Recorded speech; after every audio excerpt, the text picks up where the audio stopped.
August 16, 2025 నాటి దినఫలితాలలో భాగంగా ఈరోజు మేషాది ద్వాదశ రాశుల వారికి ఎలాంటి గ్రహస్థితులు ఉన్నాయి, ఎలాంటి ఫలితాలు ఇవ్వబోతున్నారు, ఆ ఫలితాల యొక్క ప్రభావము మేషాది ద్వాదశ రాశుల వారికి ఎలా ఉండబోతోంది అనే అంశంలో ముందుగా గ్రహస్థితులు చూసినట్టయితే సూర్యుడు కర్కాటక రాశిలోను, చంద్రుడు ధనస్సు రాశిలో ప్రయాణం చేస్తూ పూర్వాషాఢ నక్షత్రం మీదకి వచ్చాడు.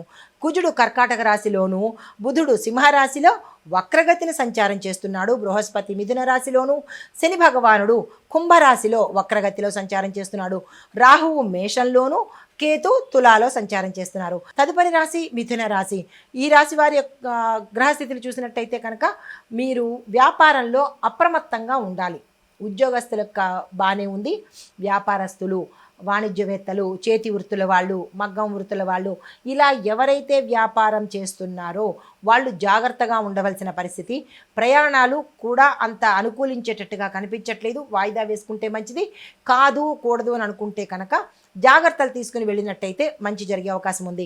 అయితే కుటుంబ పరంగా చూసుకున్నట్టయితే కనుక కొంత ఒత్తిడితో కూడినటువంటి రోజుగా ఈరోజు ఉండబోతోంది. అయితే ఉద్యోగస్తులకు మాత్రం మిశ్రమ ఫలితాలు గోచరిస్తున్నాయి. విద్యార్థులకు కూడా మిశ్రమ ఫలితాలు. ఓవరాల్గా ఈ రాశిలో ఉండే వారికి మిశ్రమ ఫలితాలే ఉన్నాయి తప్ప పెద్దగా చెప్పుకోదగినటువంటి ఫలితాలు కనిపించడం లేదు. అయితే ఏదైనా వస్తువులు కొనాలన్నా, భూమి కొనాలన్నా, లేదా ఏదైనా కొనుక్కోవాలనుకున్న వాళ్ళు మరుసటికి వాయిదా వేసుకోండి, కానీ ఈ రోజైతే ఆ ప్రయత్నాలు చేసుకోకండి.